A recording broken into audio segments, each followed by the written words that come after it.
Welcome to Hero Club. I'm Nick Williams. And I am George Primavera. George and I have been playing D&D together for years. Now, a lot of people think you need to be a big, huge nerd boy to play Dungeons & Dragons. But in reality, you just have to be willing to spend 4 hours of your own time on a weekday trashed on cheap beer cross-legged around a coffee table. I lost a game of Flip Cup in 2012, so I had to buy all the books and learn how to be Dungeon Master.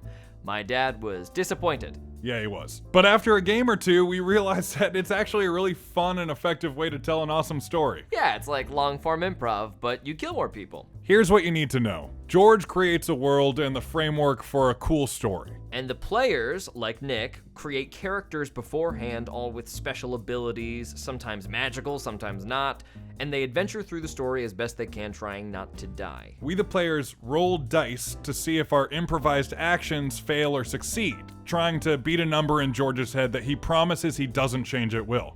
But at the table, I am God, my game, my rules. Okay, so it's as nerdy as you thought. You know what? Just fuck off, man. Whoa, okay. Fuck right off, All right, okay? Nick, maybe don't tell everybody to F off. And it's not that nerdy. I mean, we get rid of all that stupid math, and we add music and sound effects and stuff like that, so, you know, it's cool. Anyway, these stories do follow a linear plot, so if you want to know what's going on, start at the beginning of any season you like and have fun with it. Without further ado, welcome to Hero Club! Yeah! Romans 6:23. For the wages of sin is death, but the free gift of God is eternal life. we open on a fierce and unforgiving sun scorching a forest of skinny trees that cling desperately to life, their green leaves withering and turning to a washed-out brown. The mountains of Colorado are suffering dearly in one of the longest droughts the citizens of Clearbanks have ever endured. Once raging rivers have receded to streams, air diffraction causes the horizon to wave blurrily in the distance, and not a creature is seen scurrying along the ground, preferring instead to remain in the comfort of their burrows and dens. On the outskirts of the small town of Clearbanks, up a rough and undefined trail, a cart pulled by two skinny mules struggles over bumps in the path. Two people sit in the front seat, a man and a woman. As they exit the tree line, we get a good look at their faces. Sitting in the cart is a very lithe young man, quietly reading his Bible. Elias Craig is a young man, 25 years of age. A head of light brown hair, once well kept, is now hardened by the elements. His hard-earned 25 years is betrayed by his boyish features, especially the crop of freckles around his cheeks and nose. He wears modest garb, simple coat, simple vest, and a white collar. Around his neck is a simple necklace holding a wooden cross. In his coat, a holster for his Bible that he carries everywhere he goes. Next to him, and holding the reins, sits Ember Craig, the sister to the aforementioned man. If one word could describe her, it would be average. Mousy brown hair, brown eyes, 5'5". Underneath a simple brown coat, she wears a high-collared white blouse. Her hair tucked behind her ears underneath a very plain brown hat to keep the sun out of her face. Just behind her left ear, you can see the beginnings of a birthmark or scar. Peeking out from her coat pocket, you can see sharpened silver throwing crosses. She urges the mules up the path. The two people sort of sit in silence, kind of avoiding eye contact. Elias seems to be poring through his Bible, whereas Ember is staring daggers directly ahead. For I'm convinced that neither death nor life, neither angels nor demons, neither the present nor the future, nor any powers, neither height nor depth, nor anything else in all creation will be able to separate us from the love of God that is in Christ Jesus our Lord. There's another one for you, Mary Elizabeth. That's nice. Now, if what we've heard is true, and the gentleman is this gentleman, we may run into some trouble in Clearbanks. Gotta be honest, Mary Elizabeth, I am frightened. I don't mean to be rude, but that doesn't exactly surprise me, brother. Eventually, the cart halts as a cabin comes into view, smoke billowing out the top of a ramshackle chimney. The cabin is clearly pretty well constructed with a generally ill-kept exterior. Weeds shoot out of the ground unchecked. The long grass lies flat and dead from heat and dehydration. On the porch sits a rocking chair, empty, and a small table next to it with an empty metallic cup and an old ornate pipe sitting on it. The cart pulls up to the stairs. Both disembark. The mules shuffle a little bit restlessly. Elias gingerly closes his Bible, tucks it into the holster in his coat, steps out of the cart, walks up the stairs. Ember dismounts, gives her favorite mule, Samantha, a pat on the head, and follows her brother up the steps. Each step creaks with a long groan as both make their way up the stairs. The smell of rotting wood strikes both of their nostrils. Well, the Lord has put us on a mighty strange path, Mary Elizabeth. I guess all that's left is to knock on a door. Ember looks at her brother, nods, and gives a quick rap on the door. There is no answer. She knocks a little harder. Once again, silence. The knock seems to sort of reverberate off the tree line, and you hear it a little bit behind you, but ultimately, no sound coming from the house, no reaction whatsoever. Elias tries to peer in. Right as he gets to the glass, he hears behind him, "Is there something I can help you two with?" And they turn around to see a tall, thin, rakish man walking from the tree line holding a brace of rabbits. Though his face is weather-beaten and a little rough around the edges, he is impeccably dressed. In a three-piece linen summer suit of off-white with a mustard yellow check. In the arm that isn't carrying the rabbits, he fans his face with his large western fedora hat. "I'm not incredibly accustomed to getting visitors around here." Excuse me, sir. Apologies. Blessings unto you. Are you the man that they call the gentleman? At the mention of the word gentleman, the man's entire demeanor changes. And in a split second, the rabbits are on the ground and a pistol is drawn. "Well, you're looking for the gentleman. That's a name I haven't heard in quite a while. Why don't y'all come inside, nice and copacetic-like, with your hands held fast where I can gaze upon them, so you may elucidate an old man over a drop of bourbon whiskey on the particulars of your visit this auspicious fucking morn." Just at his feet pokes a very soppy-looking dog, droopy face, eyes completely concealed by skin. Its tongue lolls out, and it gives a little menacing growl. Elias shakes like a leaf and shoots his hands into the sky. "Oh, sir, no, it's not a problem at all. Not a problem at all. Right, Mary Elizabeth? We're not having any problems this morning." Ember side-eyes her brother and quietly puts her hands up into the air. "I can assure you, the gentleman, if we wanted to harm you, we would have done so already. This ain't that kind of visit." "Ha ha ha! Wow, the stones on this little lady. Well, after you, miss. What could I call you both?" It's worth noting that the gun is still very much trained on both of you. "My name is Elias Craig, sir, and I walk with the Lord." I don't know why I said that. "And this here's my sister, Mary Elizabeth." "Don't call me that. My name is Ember." "Well, Miss Ember, Mr. Craig, after you if you so please." With the gentleman behind, gun still raised, the three make their way inside. The door creaks open. The smell of rotting wood disappears, and instead what you smell is some kind of high-end wood stain, a little bit of smoke from a previously extinguished fire, and the decor is incredible. Beautiful rugs, a very distinguished leather armchair, and in the back is what appears to be a beautifully kept bar, complete with counter, liquor shelves, and stools. Though clearly out here there is nobody to entertain. The man waves the two of them over towards the fireplace with his gun, and while keeping the barrel pointed down at them, makes his way over to the bar. The bloodhound follows, dragging the brace of rabbits.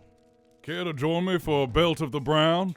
Last chance." It has been a long ride today. "I'm fine, sir, thank you." "Well, don't say I didn't offer you nothing." The man opens a drawer underneath the bar, pulls out two beautiful crystal glasses, reaches up to the top shelf, pulls a bottle of bourbon, and pours two drinks, one significantly stiffer than the other, and hands the lesser to Ember. "A bit of my top shelf. Thank you for sharing. Now what the fuck were you doing on my property? The bloodhound flops down at the man's feet. Do you believe in God, sir? Only some disrespect meant, son. But I do believe I was the one asking the fucking questions, and I don't believe I understand what God has anything to do with anything. Well, sir, God has everything to do with everything. Would you believe me if I said God is the reason we're here today? God sent us to you. The man takes a long sip of his glass, not letting the barrel of his gun leave the two of them. Alright, now who do you work for, the Pinkertons or the Marshalls? Or is it for that sumbitch Carson? Speak up now. Elias shakily looks to Mary Elizabeth. No, we're not associated with any of the aforementioned folk. We're here because my brother, and Ember kind of rolls her eyes a little bit, got a message from God telling us to come find you. Now, I can honestly say I've never heard that one before. Elias, excitedly and nervously, fumbles into his coat for the holster to grab his Bible. Don't you fucking reach into your coat without my permission, son! What the fuck are you thinking? Reaching into your coat next to an armed man. Elias's hands shoot back up into the air and he turns to face the wall for some apparent reason. Sir, I assure you this is the last place that I want to be right now. But in their hearts, humans plan their course, but the Lord establishes their steps. Proverbs 16:9. The man turns his attention to Ember. Well, now, clearly you are the sensible of the two of you. I will begin to address you exclusively. If what you are saying is true, what did God Almighty have to say about what would happen after you reached my humble doorstep? The truth of the matter is, sir, that we're fixing to kill the devil. Oh, well, shit. Why don't you just come out and say that in the first place? By all means, carry on. The gentleman sits down in his leather armchair, maintaining his gun, and continually taking heavy sips from his dram. First of all, it wasn't a vision, it was a conversation. I didn't see nothing. I heard it. I talked and he talked back. Second, we do not know if you are the right gentleman. Saying the name and asking for a gentleman led us to you. If nothing else, you're leading us on a path. I was just reaching for my Bible, sir. Well, to tell you the truth, son, there hasn't been a Bible in this house or in my possession in many years. As to the claim that you yourself talked to the Holy Father, I think I would need to see some proof with my own eyes on that score. Sir, you must not know nothing about the Bible, because if you did, you know Jesus was asked to prove his powers and he did not. And I am one who follows Jesus Christ, and I will not be forced to prove my powers. And to be honest with you, if I did, you might not rightly like it. I think you might be mistaking my equanimity for an unwillingness to shoot your ass. The click of the hammer being pulled back on the gun seems to echo in the room. Now, I learned a long time ago that if it smells like bullshit and it looks like bullshit, then it is indeed bullshit. Now ain't the time to be pious, Elias. Show him something. Elias's face hardens, and suddenly you see an age, a wisdom that you haven't seen before in this frail young man. He takes one slow step towards the gentleman. Confess your sins to me. He must make a wisdom saving throw. 19. Nah, I don't think I will. As Elias sees that nothing has happened, quelling fears, once again says, confess your sins to me. Nat 20. Gentlemen, you feel that there is some weird energy in the air. There is something weird and special about this kid, but you don't feel compelled to confess anything. The man pivots the barrel of the pistol slightly away from the boy's head and fires a warning shot off into the wall. Elias flinches, ducks, but that same cold expression stays on his face, now angry. Drop that weapon. Casts command. Another nat 20. The voice echoes in a sort of ethereal manner, but once again, gentlemen, you feel no compulsion to drop your weapon. Fuck off. Elias looks scared and then smiles. Mary Elizabeth, this is the gentleman. God flowed through me and yet protected you. I do not need to know your sins. That's proof enough. We found them. I'm getting sick and tired of your prattling on, little man. Now, clearly you are not Pinkerton agents because, frankly, I'm surprised you did not piss yourself when my gun was produced. But I'm not buying this hogwash about God, so y'all better shit or get off the pot. I don't have all fucking day to listen to you whine. All right, it's time to cut the shit. We're looking to kill the devil. We think you're the one to help us, and we've got a little bit of a stipend that might pique your interest. Consider my interest piqued. You come with us and help us kill the devil, and we have $5,000 that we're willing to give you at the end of that, assuming everything goes well. $5,000? That's a pretty little chunk of change for a couple of humble folks like yourself. We're not fucking around. All right, I see that. But what exactly would I be doing here? God said find my sister, and I did. God said find a gentleman, and we have. God said kill the devil. I believe we each have a role to play, and my sister here, in certain years, figured out how to track demons. I figured that's where we're going next, wherever she sees fit. A demon hunter? Oh, well, now I've heard of everything. I'm assuming, given our colorful conversation thus far, that you're referring to literal demons?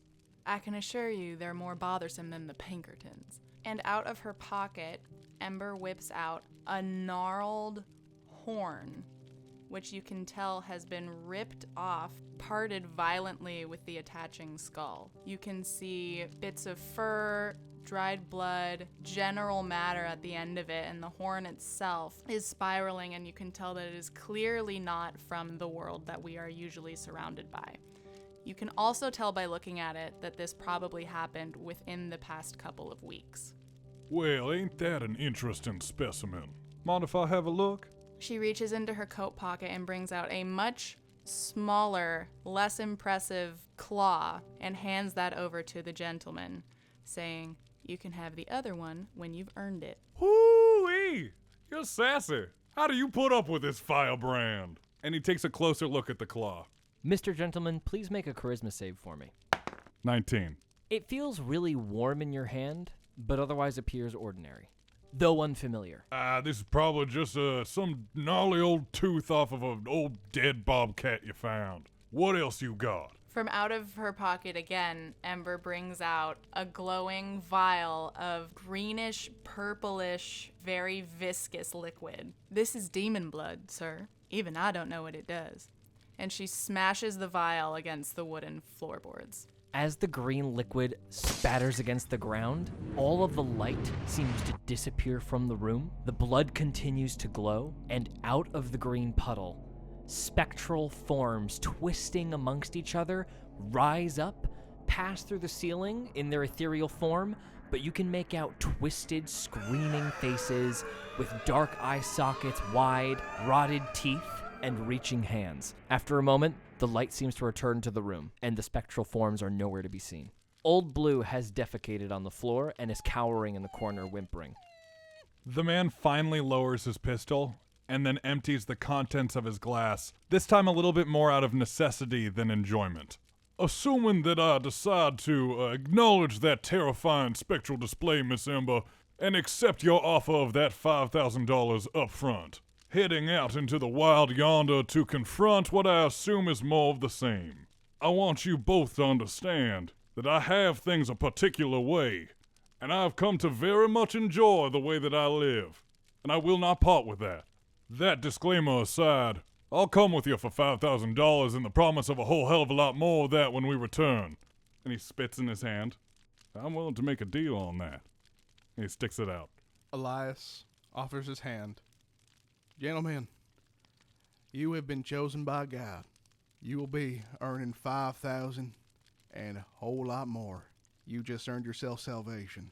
Well, piss and hogwash. Call me Jeremiah Finch. There's a knock at the door. Leave on, you home.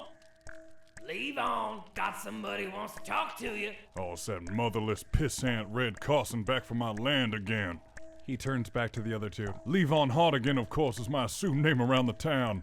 I can't just flaunt around the name Jeremiah Finch amongst mixed company. I have too many warrants on my head to count. What the fuck do you want, Carson? No need to get testy, Levon. Just got somebody who wants to talk to you. Why don't you come on out here nice and easy like, and we'll have ourselves a little conversation. Jeremiah walks to the door to open it, but then, as if remembering something, turns back to the other two and says, "Where are my manners? Why don't you two just have a seat and wait this thing out? I'm gonna have a little chat with our friend Red Carson outside." Jeremiah, as the door opens, on your front porch is a man who looks like he's been folded in half and is constantly struggling against the fold. His hunch is so severe. He has a very scraggly gray beard, missing 3 teeth across the front, balding, smells of tobacco, and is wearing oil-stained, loose clothing. He smiles at you just a little bit malevolently. "Well, salutations, you son of a bitch." Well, there's the man I was looking for. Dressed all fancy today. What, did you go outside?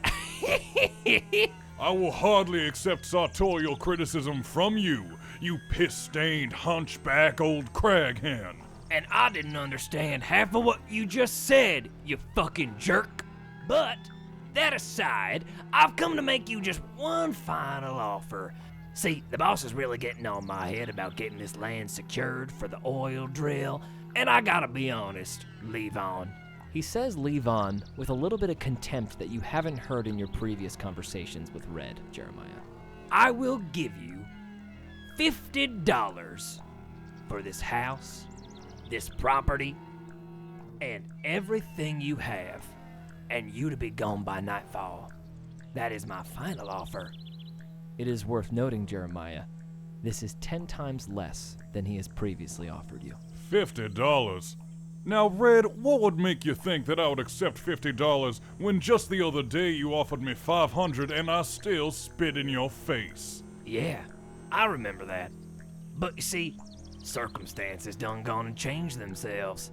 Funny how that can happen. Mr. Carraway, would you mind? Mr. Carraway enters the doorframe from the left. He is a very tall, probably 6'5", very muscular, handsome-looking man. A big cowboy hat sits on his head, suspenders. He seems relatively well-dressed.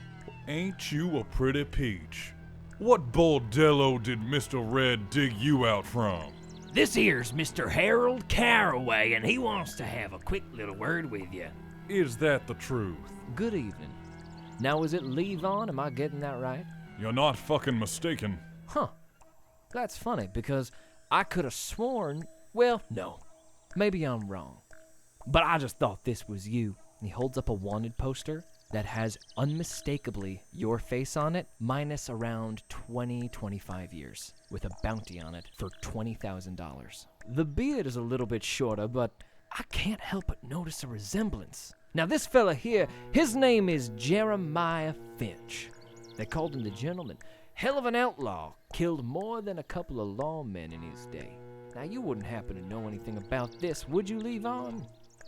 Red looks up in surprise at Mr. Carraway. Wait, what the fuck? Well, you have me there, Mr. Carraway. I can tell that this is gonna be a much longer conversation. Why don't you have a seat?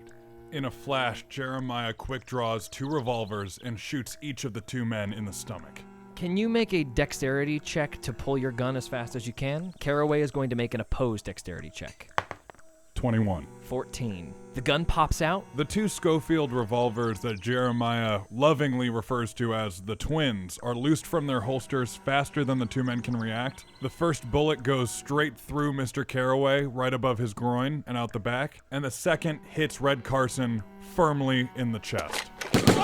Both men fly backwards off the porch, stumble into the yard, and fall flat on their backs. Elias stands up horrified and runs to the door, pushing past Mr. Finch. Red is clearly dead on impact. Mr. Carraway, however, struggles to his elbows, coughing up blood. Rest assured, Mr. Carraway, reaching for iron will lose you that hand. He turns to Elias. Now, Reverend, these are clearly 2 very bad men, 2 sinners, who have left the flock. Wolves among the sheep. Don't you help them. He senses movement again and turns back to Hart again. Did I fucking stutter? Hold your hand steady where I can fucking see them.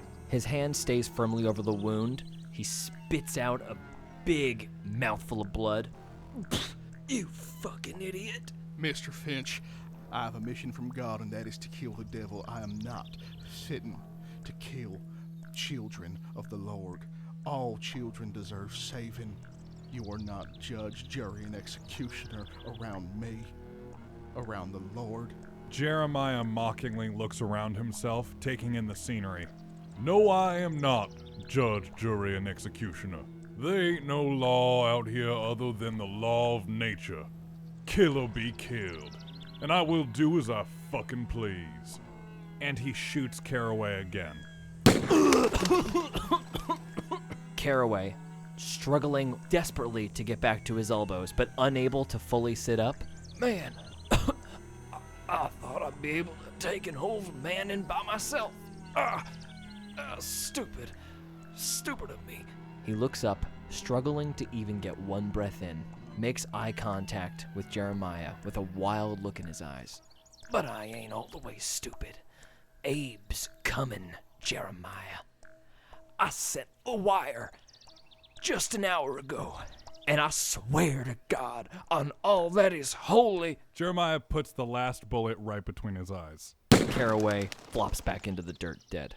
Jeremiah holsters his 2 pistols, walks back into the house, and as he passes Elias, says, "Bound us $20,000 for a reason." Elias pays Jeremiah no mind and runs out to the 2 bodies. You can pray over them all you want, Padre, but them's worm food now. And Jeremiah pours himself another drink. Another round, Miss Ember? Ember puts down her barely touched glass of whiskey, looks at the gentleman, and says, "You'll be lucky if praying's all he does," and goes out to follow her brother. Jeremiah, half to himself, while pouring his own stiff glass, just says, "Well, as a tailor said to the naked man, suit your fucking self." Elias sees that both men are clearly dead, touches both of them on the head, sits down and begins to pray and asks for communion with his God. Lord, I am sorry. I ask these 3 things. Are these 2 souls? Are they with you? Is this the gentleman we seek? And is he worthy of salvation? After each question, you get a warm feeling of affirmation. We have so much work to do. I know, but we best start it soon, shouldn't we? Jeremiah walks out the front door of the house with 2 large saddlebags slung over his shoulders, and whistles for his horse. Bordeaux! Galloping in the distance approaches. As Jeremiah's horse, Bordeaux, approaches, you see that he is a beautiful blanket Appaloosa, pitch black on the front, but with white hindquarters covered in imperfect black splotches. The horse gallops up to the front porch, waits patiently for Jeremiah. He begins to saddle up his horse, throwing the 2 large saddlebags over the back. You didn't think I was going to leave without my wardrobe, did you? I told you, I am accustomed to a certain type of life. The one on the left is my travel bar. Elias pulls out his Bible and begins to walk past Jeremiah to the cart. You worship your false idols all you want. Your avarice will get the better of you. Please, along the journey, watch what you put your bullets into. I always do. Elias shakes his head and clambers into the cart. Come on, Blue. And as old Blue runs out, Jeremiah picks up the big bloodhound and drapes him over the back of the horse along with the bags. Old Blue is slow and lazy. He don't like to run. The dog emits just a touch of flatulence. Flatulence aside, if you'd like, he could ride with us in the cart, Mr. Finch. Oh, well, now what do you say, Blue? Then hop to it. And he pushes old Blue off of the horse. The dog slams into the ground, gets up as if nothing has happened, hurls itself up into the cart, and immediately falls asleep. As the cart and horses slowly pull away from the house, we hear a slight buzzing of flies as Red Carson and Harold Caraway begin to decay in the dirt. All right. If we're going to do this, we need supplies. Let's head into town. As the trio head off to clear banks through the forest, an uncomfortable silence pervades, broken only by Jeremiah gently whistling to himself.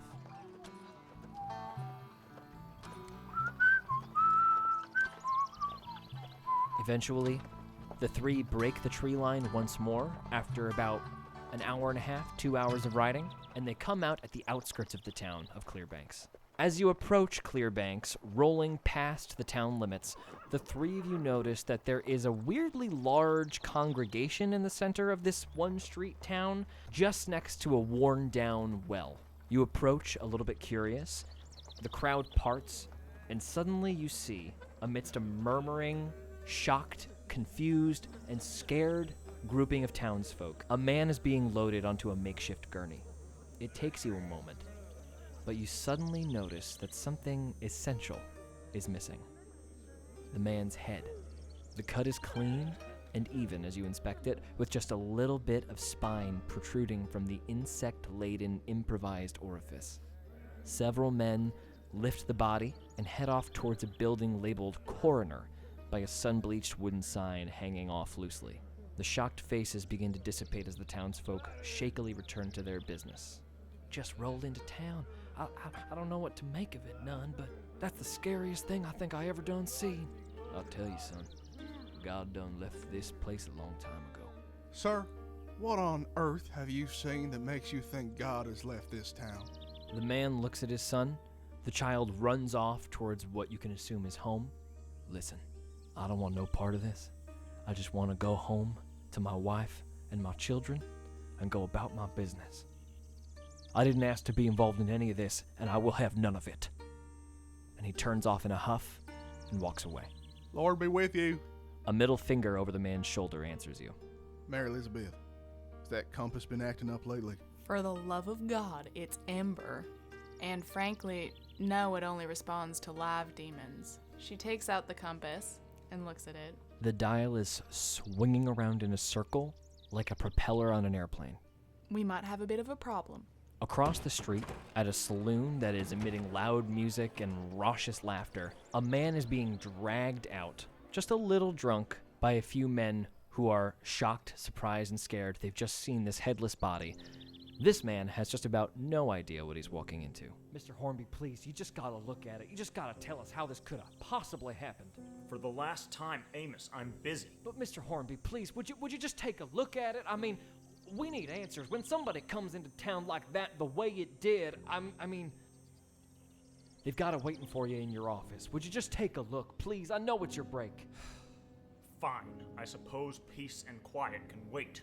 And Dale Hornby, the town coroner, heads toward his office and what waits inside. Well, it seems like you two have this handled. I'm gonna head into that there saloon and procure us supplies. I have a great suspicion that there might be some Calipigian ladies in there who could help us procure what we need for our travel and whatnot. And with that, Jeremiah rides his horse to the front of the saloon, hops off, and ties it up. Dale Hornby, as he passes Elias and Ember, waves at them to come with him. You two. You saw what happened. Come regale me. And he brushes past you and walks up into the office. Elias tries to think of anything to say along the lines of, we didn't see anything, I don't know what's happening, I have somewhere else to be, and all that he can muster is, all right. Elias, why don't you follow this gentleman in? I'll go get our gentleman and rejoin you in a minute. All right. Hey, you coming or not? Elias hobbles off of the cart awkwardly. You know, I'm something of a healer myself. Don't care. As you enter, you immediately just smell death. There is a fresh body, and it stinks in here. Dale Hornby is at his desk, shaking off the alcohol a little bit, pulling on big, thick black gloves, and goes over to the headless body that is sitting on a wooden table in the center of the room. A young, nervous man shuffles with some papers and looks up at Dale Hornby. Dale, I've never seen nothing like this before. I don't know what to do with that. What do I do? You know who that is, don't you? Shut up, Franklin. Leave it to me. Dale takes a look at the body and lets out a long sigh. It's John Murphy, the butcher's son. No, Dale, it's Sheriff Michaels. You're drunk. Dale pulls out a pair of half-moon spectacles and puts them on. So it is. Knew there was a reason I keep you around, Franklin. And he commences undressing the corpse. Mister, what are you doing here? Elias thinks of an infinite possibility of things to say, and all he can say is, I'm a preacher. preacher here saw what happened. He's here to regale us with the details. That's not quite true. I just came into town and saw a gaggle of people around a headless body. You mean you didn't see him come in? I saw him come in. Franklin, god damn it, why didn't you say so? Well, because I thought, damn, I'll just show you, I guess. He walks over to the back of the room, points behind a curtain. He rode in on that. Dale shoves past his assistant and yanks the curtain aside. As he pulls the curtain back, Elias, you see on 3 tables pushed together the dead body of a giant horse. However, this horse is also missing its head. So y'all didn't see that walk into town with that on top of it? Pointing at the sheriff's body. Franklin, at what point did the horse's head detach itself from its body? It never had a head, Dale. It got into the middle of town and then just sort of buckled. You mean to tell me, Franklin, that the horse walked into town, upright, just like that? Nods his head, grimly. Still better than the time old man Gafferty got in the fight with that raccoon and fell down the well. Dale, why is it always a time to crack a joke with you? This is serious. I ain't never seen nothing like this before in my goddamn life. I'm serious too. You were too little to remember, but it was a bad day for the family business. Dale struts over to the sheriff's corpse and starts emptying his pockets. Several things come out of the pockets that are to be expected. Little bits of food, some string, some lint. The gun is missing from the holster as well as any ammunition on him. Elias, can you roll an investigation check for me? Nat 1. You look at the body for just a little bit too long, your stomach turns, and you become physically nauseous. Oh, excuse me, gentlemen. I just really realized what I was looking at. Oh, dear Lord. Dale, look at this. Franklin walks over to the body's hand, which is clenched tightly in a fist. With some difficulty, unclenches it, and a little white paper is crumpled up within the hand. Franklin looks at the paper, his eyes go a little bit wide, and he shows it to Dale. Dale lowers his half-moon glasses over his nose. Care to take a look, Father? It reads, "Somebody stop that fucker. Collarbone Ridge, midnight, August 1. Today's date." Who's he trying to stop? It hits you like a ton of bricks as Dale unbuttons the shirt, pulls it off the body, and you see a pentagram carved into the man's chest. Yep, it's demons. And Speed walks out the door. Mary Elizabeth? Mary Elizabeth? Dale turns to Franklin after they watch the preacher go and says, "This is why I won't go to church with you." Hey everybody, George here. It's been a while. We'll get back to the episode in just a minute, but first I have to say, thank you so much for following us all the way to Season 3 of Hero Club, Adversary. We're so excited about it. We can't wait to see where it goes, me included. And aside from the phenomenally talented guests and hours of preparation, recording, and post, one of the things that makes this season so fun to produce is all of the amazing customized content from our good friends over at Mage Hand Press, such as the Gunslinger class for Jeremiah the Gentleman Finch, as well as Elias Craig's Piety Cleric subclass. Their Weird West handbook can be found on their website at magehandpress.com. One more time, that's magehandpress.com. And having read it myself and pulled lots from it to add to this particular campaign, I'd go so far as to say that it is essential for any game master that wants to take their players to a magical Wild West setting. Really fantastic stuff. Also on the horizon for Mage Hand Press is an incredibly detailed 200-page supplement for D&D 5th edition entitled Dark Matter, and it's for just what it sounds like, Dungeons and Dragons in space. I am insanely excited for this, and rest assured, we are already planning a potential space opera season for some point next year, so please visit their website, consider donating to their Kickstarter to get this thing produced. I know every little bit helps, and they've already made some amazing progress. So thank you again for listening, everybody. Go visit magehandpress.com and enjoy the rest of the first episode of the 3rd season of Hero Club. In the saloon, while that's happening, Jeremiah bursts through the saloon doors, doffs his cap, waves it at the 2nd floor where all the prostitutes are, and says, "Hello, ladies." a tittering of laughter as a couple of the ladies point him out. Hi, Layphone. Well, good evening, darling. Now, I do hope you will excuse my concupiscence, but I do believe it would behoove us to get right to work. Right behind him, the saloon doors bust open again, and in walks Ember. First things first, Jeremiah, it's the afternoon. And secondly, we don't have time for all your shenanigans. I know you like to live a certain lifestyle, but frankly, we have bigger, more pressing issues at this time. Miss Ember, I do wish you would not embarrass me in front of my lady friend. Oh, you're doing that already, sugar. Well, how about we make this interesting, Miss Ember? I will leave here with you the same way we came, if you beat me in a libationary contest in front of all these fine people here. Everybody sort of gasps, gathers around. I accept your challenge, sir. Well, shit, everybody. Looks like we got ourselves a drinking contest. In a flash, everybody looks up, starts to move furniture to the walls. A single table and 2 chairs are shoved into the center of the room. Jeremiah and Ember are both pushed down into the opposing chairs, and several bottles are placed before them with 2 shot glasses. All right, everybody knows the rules. 1 shot, different liquor. Wait 1 minute between each shot to wait for some puking. Let's start with the whiskey, shall we? A little cheer from the crowd, and he pours the shot of whiskey. My bread and butter. I believe it's ladies first. Waiting on you then. Oh, shit!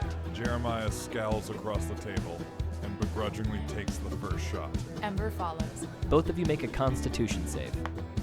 10. 22. Both of you take the shot pretty much with ease. A minute passes. Okay, let's move on to the tequila straight from Mexico City. My bread and butter, and Ember takes a shot. Well, Miss Ember, you are chock full of surprises this evening.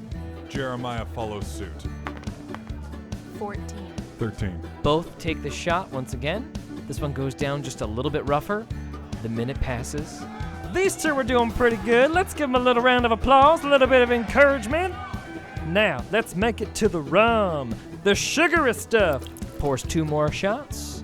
My papa always said, if it's brown, drink it down. And Jeremiah takes the shot. Man. And Ember follows. 25. 13. Reinvigorated, both of them take the shot, no problem. Really quickly, we cut outside to a speed-walking Elias moving across the town square. Okay, Elias, what'd you just see? Okay. Headless horse, headless man, pentagram, compass spin around. Okay, yeah, that's the devil. He's here. Lord, why'd you make me so slow? Back in the bar, Okay, everybody, round 7. Cletus brought this from home. I don't know what it is. I do not know its potency, but I suspect we will find out soon enough. he pours 2 shot glasses full of purple liquid. And just before a sloshed Jeremiah and Ember take the shot, the saloon doors bust open. Mary Elizabeth! The music in the crowd goes silent. Everybody turns to the door. You see your sister and the gentleman wasted at a table surrounded by a crowd. My big brother! What are you doing here? Miss, you better just take your shot, 'cause I have never met a liquor that I have not been able to take down.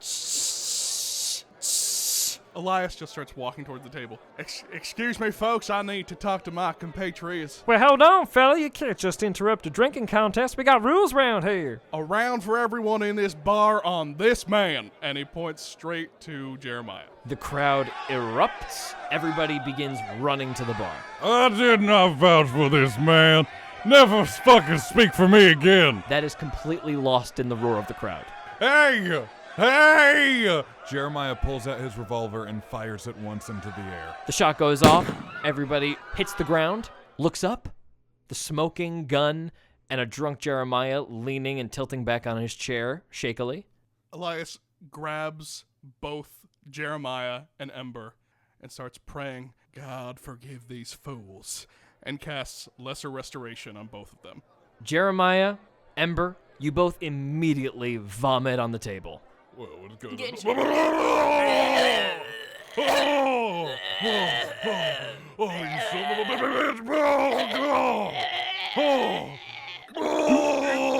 It's the devil! Oh, God. He's here. Jeremiah and Ember both feel the most insane, extreme, instant hangover that they have ever felt in their life. Once Elias wipes away his sympathy vomit from his face, he again tries to get his point out. The devil, he's here, Mary Elizabeth. He's here. Everybody at the bar has turned around and is open-mouthed in horror. Don't you dare sober me up again. Fuck you and your magic hands. And Jeremiah takes the purple shot immediately. Make a constitution save for me, Jeremiah. Botch. Jeremiah lets 5 seconds go by in indignant silence and drops unconscious. Ember goes over and slaps Jeremiah's face. Unresponsive, but definitely alive. So the devil's here, and you're sure about that? There was a pentagram on man's chest. A headless horse rode into town with a headless man, and your compass spinning around. We gotta pay more attention to that. Okay. Yeah. Should we get a bucket of water to reawaken this gentleman? Behind you, another man busts into the saloon. Everybody's staring at the 3 vomiting people at the table in open-mouthed horror at the disgusting display. Look up to see this man enter. Elias quickly discerns that it is Franklin from the coroner's office. Hey, everybody, listen up. The preacher's gone missing. Everybody meet in the town square in 30 minutes. If you gotta go home and get your family, be back in under 2 hours. We're setting up search parties. He runs back out of the saloon. Everybody looks around at each other, slowly begin to gather their belongings and make their way outside. Slap him again. We got a meeting to get to. Wake up, you old son of a bitch! About 2 hours go by, the entire town gets organized. A begrudgingly awakened Jeremiah holds his head in his hands, praying for his hangover to go away. Ember, putting on a slightly tougher face, leans up against the cart and awaits for the entire town to gather. Elias nervously reads his Bible in the cart. All right, everybody be quiet. Mayor Collingwood is going to talk to y'all about what we're going to do to find the preacher. A man walks up in a really nice suit and a large hat, takes the hat off. Now, as you all know, our preacher has done gone and disappeared. And what we're gonna do here is split up into a couple of groups, and we're gonna go and look for him. Now, any newcomers into town, I recommend that y'all stick together, 'cause y'all know each other best, and otherwise, take it by your neighbor. Get together, we're gonna spread out going north, northeast, east, southeast, south. All right, y'all know the rest of the cardinal directions. So, gather yourselves up, and we'll send you on your way. He gives a wave of the hand. People instinctively begin to group up together. And out of the coroner's office, Dale Hornby and his assistant Franklin stumble outside. Y'all mind if we group up with you? We don't really know anybody here. We're pretty new into town. Fine if you don't want to. Mary Elizabeth, Mr. Finch, these are the coroner and his assistant. I'd say that they are good men. Might as well come along. Well, thanks, I guess. Jeez. Fine by me. Fuck you, sir. Fuck you. Jeremiah's head rolls back into his hands and covers his eyes. Oh, fuck. All right, well, where do you fellas want to head? We just gotta get ready and they'll send us all out at once and then we'll be back within a couple of hours. The sun has begun to set. It's probably around 7:30, 8 p.m. right now. Mr. Hornby, Franklin, that piece of paper we found, Sheriff's body, which way is Collarbone Ridge? South it is. Right this way, folks. All right, let's get set up. After about 10 minutes of gathering, Mayor Collingwood stands up on the pedestal. All right, now everybody, start moving out. Travel for an hour and a half or 2 hours, depending on how much you can spare. And then turn yourselves around and we'll report back. Good luck, everyone. And everybody begins to set out. Again, the trip passes in some uncomfortable silence. A lot has happened in a very short amount of time. 3 very unlikely people forced together by extenuating circumstances. Dale Hornby and Franklin ride behind on 2 small mares, keeping mostly to themselves, gazing out onto the horizon looking for anything unusual. Jeremiah lags slightly behind them at the back of the group, riding Bordeaux with his hat low over his eyes, so as to block out the almost entirely set sun. Brother, this is the worst I've felt in my entire life, and if you ever make me feel this hungover again that quickly, you will pay for it. Take it up with God. Yikes, these folks hate each other. 10-15 minutes pass. The sun goes down entirely, but a little bit of light remains in the sky, and the stars are just starting to become visible. The hills begin to crest a little bit, the forest gets just a little bit thicker, you see a coyote skitter over the crest of the hill, silhouetted slightly by the dark blue in the sky. It starts to skitter towards you a little bit. Nothing to be worried about. Coyotes often approach caravans just because they're curious. But as this one gets a little bit closer, you start to notice it panting very heavily. It looks extremely skinny, and its attempt at yips sound odd and foreign, almost like a ghost. It gets up to the cart and starts pawing at the side. Elias looks down and sees two desperate wide eyes, a tongue lolling out to the side, and the bottom jaw of the coyote is missing. It appears to have been torn off. You can tell immediately that this coyote is dying of dehydration and starvation before your very eyes. Elias puts his Bible away, lifts up the coyote into the cart, and begins to pray that this creature pass without pain and pass peacefully. The coyote shudders and dies. You know that its life passes as it goes limp. And then, out of its permanently open mouth, a single fly buzzes around in a spiral and flies off into the night. We've been gone for about 2 hours, but I take it you want to go all the way to Collarbone Ridge and wait till midnight. Sir, based on our mission, I think that's all we can do. Okay then. I gotta say, I am curious. Oh yeah, we're gonna sit out on our cold asses in the dank woods at midnight and see the boogeyman. I'm plumb excited. Another hour goes by. Much silence, utterly uncomfortable. And then, you start to see an abundance of feathers in the trees. And as you keep moving forward, more and more feathers. But no birds. Only crickets in the night. You come out onto a small clearing, and you see a grassless ground stained in tons and tons of blood, with enough feathers to fill a down comforter spread across the ground. As you reach the clearing, the crickets go silent. Can you all make a perception check for me? 23. 18. 22. All three of you, eyes tracing the circumference of this clearing, suddenly notice something at the far end of it. Small little objects, no bigger than garden gnomes, and similarly shaped, stand at the edge of the clearing leading off into the woods ahead of you. What the hell? Franklin hops down off his horse, his newly lit lantern aloft, moves over towards it, holds out the lantern, and the light casts over two crucified rabbits.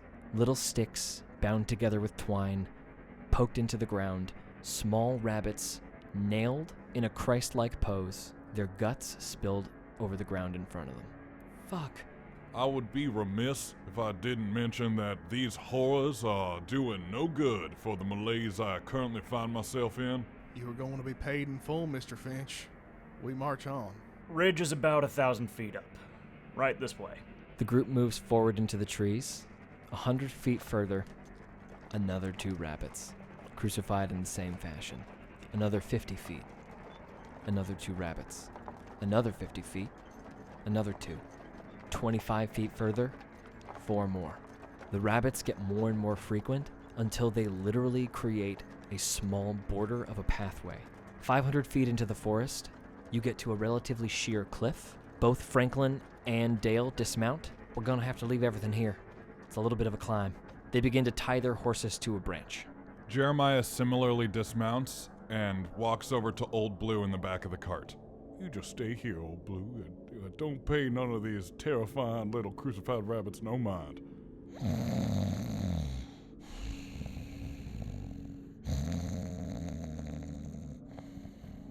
His little paws twitch of a dream, probably dreaming of rabbits that aren't crucified. Make sure to hold tight to your particulars. It's a long trip down to get anything you drop.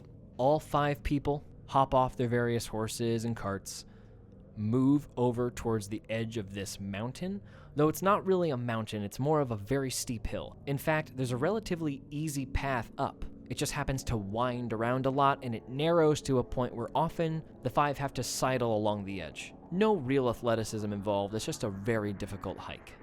As you reach the crest of the hill and gaze into the small bowl-like valley below, all 3 of your eyes involuntarily widen at the absurdity of the scene before you. A score of figures stand in a circle, hooded in black cloaks, illuminated by a multitude of dripping candles placed at random all over the ground, which is comprised of a hard red rock. And in the center of the circle, a perfectly circular altar set into the ground, so that one could simply take a small step up onto it.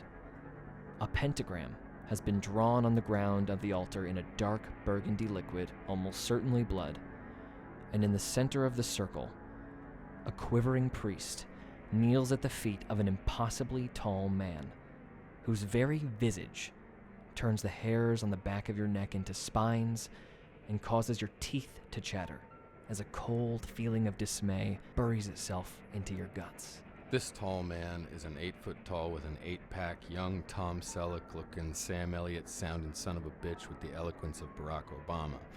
He's always wearing black, no hat, but a trench coat and a 3-piece suit, and enormous black boots.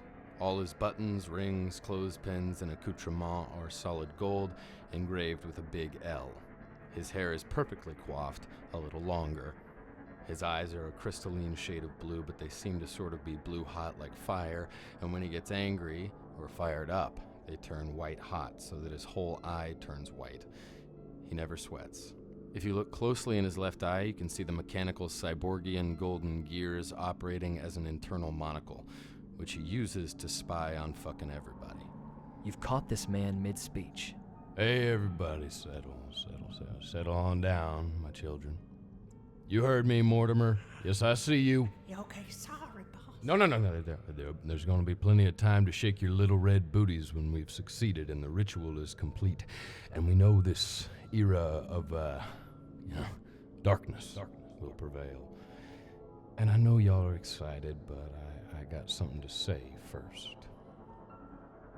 Here we are. You know, when folks typically go on about how the end is nigh and all hell's broken loose, it's sort of, presented in a negative context, isn't it? Well, in my mind, I'm pondering on a way we can make it a yippee-ki-yay kind of hoorah situation. You little shits know what I mean? Do you know what I mean? Old Lucy's got y'all's back when the shit hits the fan. Chosen ones, aren't you? Mm-hmm. Yeah, I see you quivering in your boots, Mortimer. Dancing starts after the speech, so hold... Yeah. No. Hey. No, hold up. Hey, hold on to your britches. Y'all want me here, don't you? Another millennia or two, right? Yeah, no more of this do-over shit, switching identities. What we're gonna do is we're gonna build on what we already built. We're gonna rewrite the history of this planet. It's an elimination. It's a hostile takeover. A hostile takeover! You hear me? Now, a lot of folks here on Earth, these humans are going to be thinking, hey now, I've been godly all my life, and here's this guy coming in all tall and mighty with absolutely gorgeous pectoral muscles and a silhouette to die for, ruin everybody's lives, hanging sheriffs, warm, scared, blah, blah, blah, blah, blah. But these same folks, they condone killing their fellow man in the street over a woman's love, don't they? And they take advantage of those same women in their own homes, and they condone wrapping their fellow citizens up in chains and carting them over here from another continent and making them pick cotton. So I ask you, what's so different about what I want, what we want? Set fire to it all. Start over. That's all we want, right? To clean house. Mortimer, you jackass, put your pants back on. Nope. Please. Nope. Sorry. Not yet. Sorry, Lucy, sorry. Put your pants back on now. I'm almost done. I swear. Thank you. This day is blessed. We need to take advantage of Earth before little beardy what's his fucking name returns, the boy wonder. Hey Jesus, maybe stop giving people your body to eat and then you can survive. The people of Earth don't kill you. Now, this is going to be an unpopular opinion. I will now, listen, everybody, I will now formally invite Christ to join our blessed sacrament if he should so choose. Maybe it's the time. Now, folks, don't be upset. Think about it. He's a goody two-shoes, but that raw power, we need it on our side. He can still be converted. I promise you. I know he can hear me. He hears everything, apparently. I won't even mention his daddy. Fuck that guy, right? But Jesus, wherever you are, we're starting over. Come join us. Join us as we move into a new era. The blood blesses the body, and the blood is the river. Carry us to Hades, O sweet bloody river. The dead are divine, and the river is the wine. All right, let's drink and let's bless this sacrament and let's begin. These cultists begin to scatter around the altar, preparing certain things, moving candles so that they're eventually in a neat circle outside the ring of people as they all join hands. The quivering priest begins to prepare what Elias recognizes as a traditional communion Eucharist. You see the tabernacle. The door has been torn off of it. It sits on the ground. The priest shakily reaches down into it, pulls out a small tin, pops the lid, picks something up out of it and holds it aloft. It's clearly a small, crude communion wafer, and tries to shakily begin his prayer. This is the body of... Please don't make me do this. I'm begging you. Just kill me. Don't make me do this. Just have fun with it, son. It's gonna be a good night. Even this far away in the din of the candlelight, you see 2 tears slowly stream down this priest's face, and he begins the communion prayer. The 5 of you on the ledge look at each other. Elias sees this, grabs onto his cross. Lord, you see what they are doing. You see what he's making your shepherd do. Stop him. He casts command on the priest. Silence. The priest's mouth closes. His eyes begin to water, and he looks up at the 8-foot-tall man, shaking his head wildly as he suddenly is unable to talk. Well, I ain't no doctor, but seems you've been sewn shut by something invisible, so I would assume that someone a little nearby has done something to you, so I'm not gonna blame you. You're all right. Good. Yeah, I hear you. Well, I mean, let's look around. Let's see what the real problem is here. The priest drops to his knees, his head drops, and he begins to pray. Hey everybody, if anybody wants to smoke a cigarette, now's the time. I'm gonna deal with this. No, don't fret. Everything's okay. Now don't be gone for more than 10 minutes. I mean it. Smoke the stogies quick. 5 or 6 of them walk up to the man. You see him sort of bend down and whisper to them, and all 5 of them take out big repeater rifles and start spreading out through the hills. 2 of them are coming directly for you, but can't see you yet. The priest below is praying, and Elias, you feel just a slight tingle at the back of your brain. Jesus wept. You weren't fucking kidding about all this shit. Glad you finally fucking joined us, Jeremiah. Excuse me, what in the fucking fuck is happening? Well, fuck me. Elias pays no mind to anything that is being said around him and focuses on the tingle in the back of his head. Like you're flicking on a TV, the static goes away, and you hear a voice. Be thy name, thy kingdom come, thy will be done, on earth as it is in heaven. Give us this day our daily bread, and forgive us our trespasses. Brother, I hear you. You see the priest who is kneeling and praying on the ground snap up, still kneeling, looking frantically at the tree line, and just seems to peg your eyes directly, even though there's no way you know he could see you. The Lord is with us, brother. You've been dealt a terrible hand. I think we both know you may have to walk into that light. The priest, crying, nods, his hands still in prayer and his mouth still closed, motions to his forehead, and you hear in the back of your mind, Please just don't miss. Can all of you please roll a stealth check for me? 17. 19. 14. Nat 20. The 2 men approaching you start peering through the bushes near you, but you clearly are still completely invisible to them at the moment. Jeremiah locks eyes with Ember from across the path in cover, removes a Bowie knife from his boot, and motions to the 2 men. Ember takes out her dagger in response. As the 2 men reach their hiding spots, Jeremiah and Ember each take a man down as silently as possible. Okay, both roll an attack roll at advantage. 25. 22. Both are hits. Both of you roll your damage.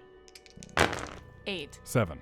Jeremiah clasps his left hand over the mouth of the first man, and with his right hand cocks up and plunges his Bowie knife into the man's clavicle. Ember reaches around and wraps her forearm around his neck as she stabs his stomach.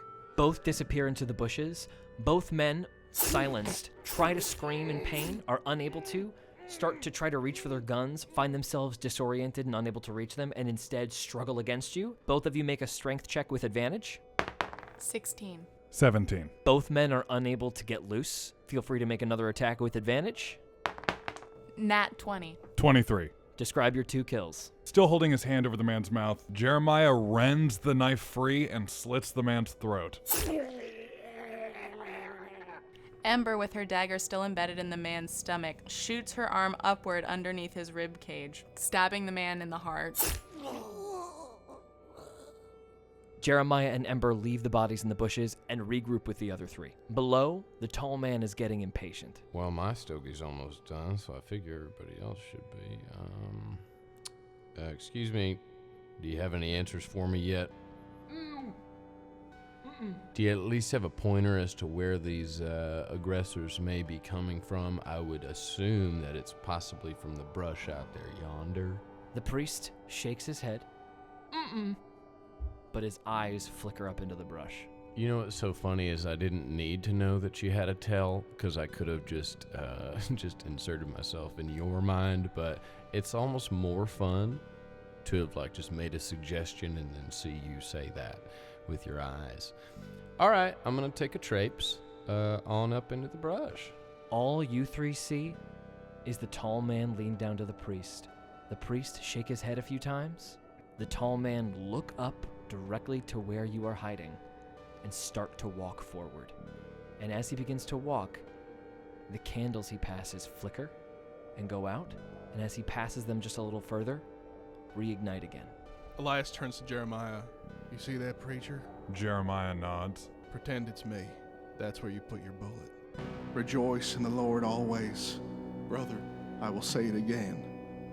Rejoice. Jeremiah fires his Winchester repeater right at the priest's forehead. 23. The bullet enters through the priest's head. His eyes roll upwards. A small smile graces his lips at Elias's words in his head. Blood and brains spatter across the pentagram.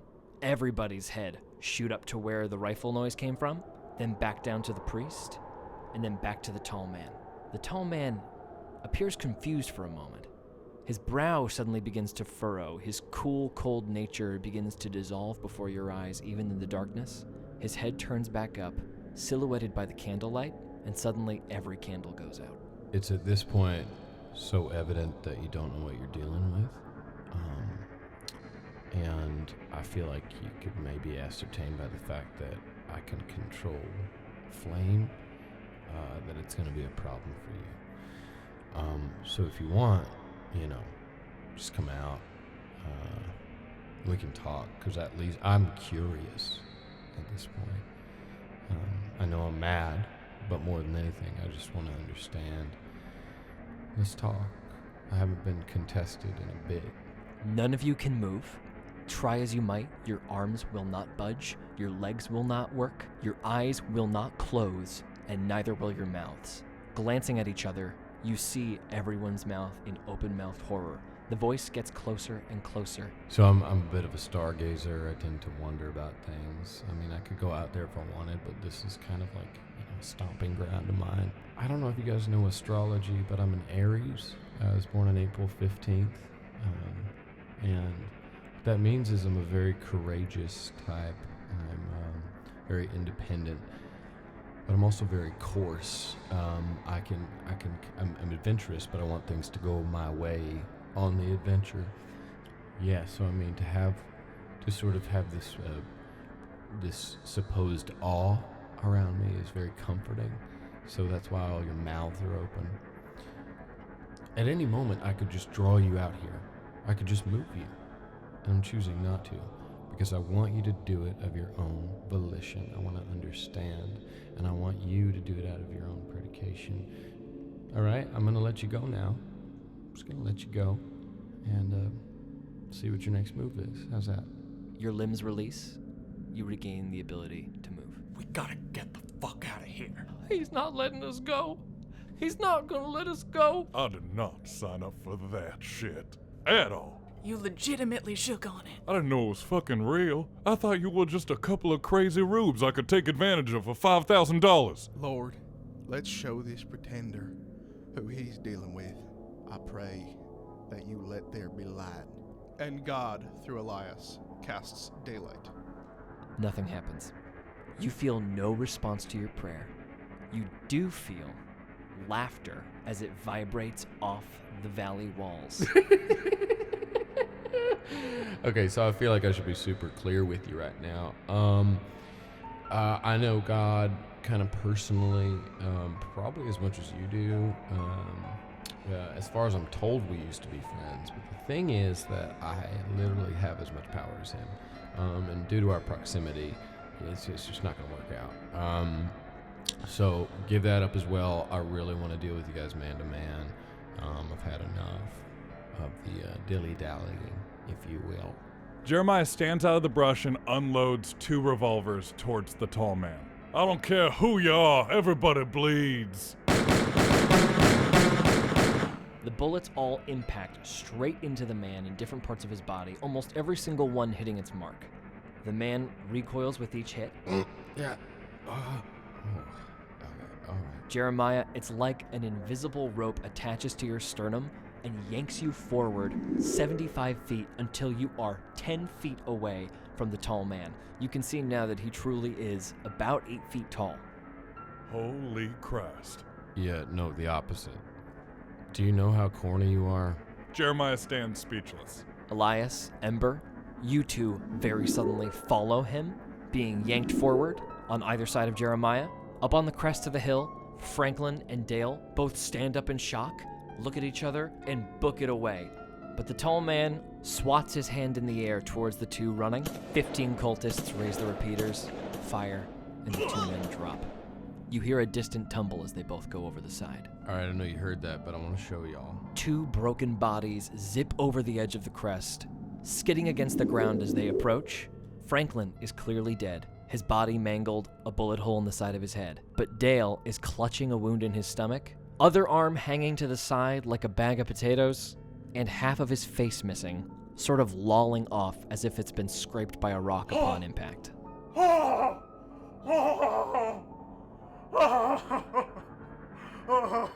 right, shush. His tongue shoots out of his head. The tall man silences Dale and then flicks his hand towards Franklin, who is dead, and manipulates his jaw into moving, saying words in Lucy's voice, while he stands there smiling, looking at the crew. Hi, I'm your stupid friend. I don't even know how to talk no more because I'm a big dead boy. Ha ha. Okay, so now you see that you're under my control completely. So now I just want to know, I just really want to talk and understand why you're here and what you want. Because I had a very important job to do, and you killed the priest that I needed to finish that job. And now I can tell that one of you is holy, perhaps even holier than the priest I was using. And so maybe, you know, since you've ruined my night, you can be of some assistance. Or I can force you to. It's up to you. The tall man pulls out a pocket watch. His eyes go white, and he sees he's missed the time. 2,400 hours and 1. Oh my God. All right.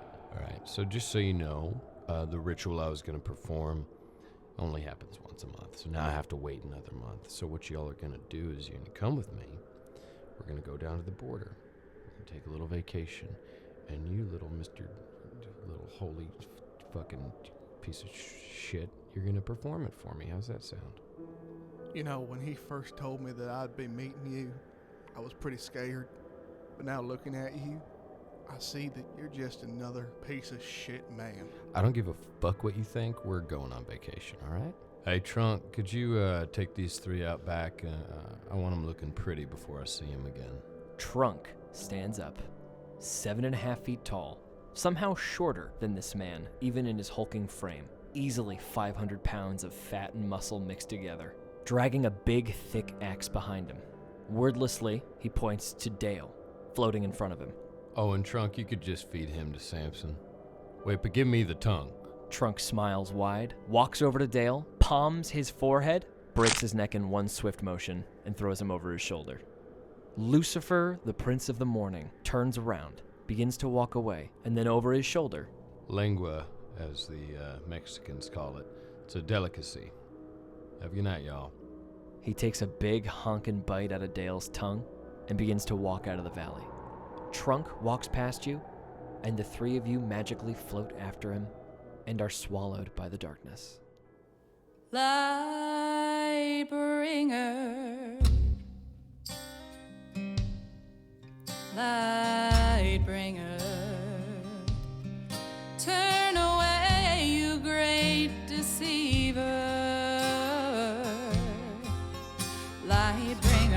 This has been a Hero Club production, produced by Nick Williams and George Primavera, with associate producers Marty Abby Schneider and Dylan McCollum. Voice acting by George Primavera, Nick Williams, Hannah Fagerbacke, Dylan McCollum, Zachary Weber, and Marty Abby Schneider.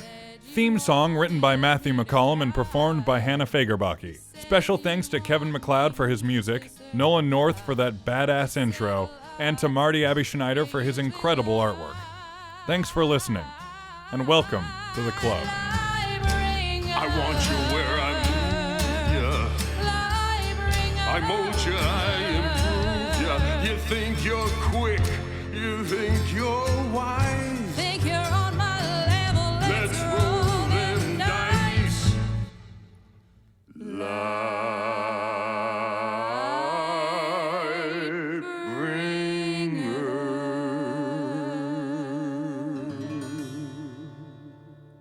I will leave here with you just the same way we came.